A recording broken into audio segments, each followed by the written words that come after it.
যৌনকর্মীরা বাংলাদেশে সেবা দেয় বলে বাংলাদেশ নাকি সুরক্ষিত আছে, এ কি বিস্ফোরক মন্তব্য করেছেন, আমরা ভিডিওতে দেখে নেব। যৌন পেশাটা আসলে একটা পেশা হিসাবে স্বীকৃতি দেওয়া হোক। বাংলাদেশ আজকে এখনো শান্ত আছে, যেটা এই যৌনকর্মী আছে বলে এরা সেবা দেয় বিদায় বলে আজকে সেই রোহিঙ্গারা যদি স্থান পায় তাহলে এই বাংলাদেশে তারা ভোট দেয়, তারা জন্মসূত্রের মালিক এই বাংলাদেশ, তা আমাদের যৌনকর্মীরাও এই বাংলাদেশে জন্মিয়েছে, কেন তাদের জন্য আজকে নির্যাতন নিপীড়নের শিকার হচ্ছে? একটা কথা একদম স্পষ্ট লেখা আছে, 18 বছর হলে যে কোনো পেশায় সে যেতে পারবে। কিন্তু এই কথাটা যখন লেখা আছে সেখানে কিন্তু দেখেন যারা ব্রথেল বেস সেক্স ওয়ার্কার আছে সেখানে কিন্তু লেখা, যেখানে সরকারি নোটারি পাবলিক দ্বারা অ্যাফিডেভিট করে সেই জায়গাতে ঢোকা হয়, আবার সেখান থেকে উচ্ছেদ করা হয়। তার মানে কি?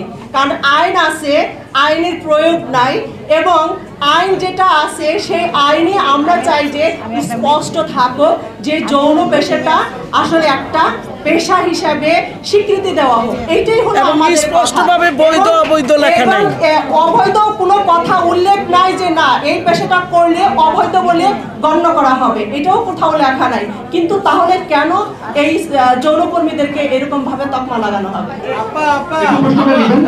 আপনারা বলছেন যে বাংলাদেশ সরকার অনুমোদিত যে বিষয়গুলো রয়েছে, অর্থাৎ কেউ যদি প্রতিযোগিতায় ঢুকতে চায় তাকে আইনের মাধ্যমে আসতে হবে।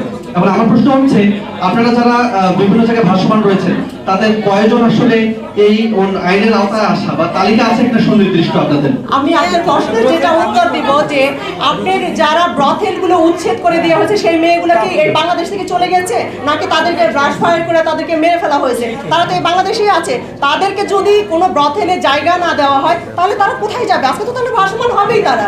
আজকে আমি মনে করি যে বাংলাদেশ আজকে এখনো শান্ত আছে, যেটা এই যৌনকর্মী আছে বলে এরা সেবা দেয় বিদায় বলে আজকে দেখেন আপনাদের পত্রপত্রিকায় আমরা পড়ে থাকি প্রতিদিন প্রতিনিয়ত যে ছোট ছোট 5 থেকে 10 বছরের মেয়েরা নির্যাতন নিপীড়নের শিকার হচ্ছে, যৌন হয়রানি হচ্ছে।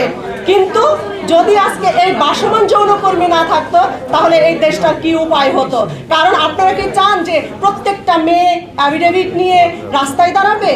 আমরা তো ছিলাম যে মেয়েগুলা যে ব্রথেলে ছিল, তারা যদি আজকে ব্রথেলে থাকতো কি অসুবিধাটা ছিল? তারা তো একটা গণ্ডির ভিতরে তারা কাজটা করতো। কেন উচ্ছেদ করা হয়েছিল? সেই আজকে টানবাজার, নিমতলি, আজকে নারায়ণগঞ্জে, এইসব জায়গায় যখন মাদারীপুর নিজস্ব যৌনকর্মীদের নিজেদের জায়গায় তারা তাদের পেশাটা করে খাচ্ছে, সেখান থেকে তাদেরকে উচ্ছেদ করে দেওয়া হয়েছে। আপনার রোহিঙ্গাদের এই বাংলাদেশে স্থান হয়েছে, আজকে সেই রোহিঙ্গারা যদি স্থান পায় তাহলে এই বাংলাদেশে তারা ভোট দেয়, তারা জন্মসূত্রের মালিক এই বাংলাদেশ, তা আমাদের যৌনকর্মীরাও এই বাংলাদেশে জন্মিয়েছে, কেন তাদের জন্য আজকে নির্যাতন নিপীড়নের শিকার হচ্ছে? আমাদের এখনো বাংলাদেশে 11টা ব্রথেল রয়েছে। 11টা ব্রথেল প্রত্যেকটা দিন হুমকির মাধ্যমে থাকে যে উচ্ছেদের জন্য তারা আসলে সবসময় আতঙ্কের ভিতর থাকে। কিভাবে আমরা সরকারের কাছে বলবো যে আরো আমাদের ব্রথেল দেন, আমরা ব্রথেলে থাকবো? এই কথাটা বলার মতন সেই সুযোগটাই আমাদের তৈরি হয় না। কারণ দেখা যায় যেগুলো আছে সেগুলোই তো উচ্ছেদের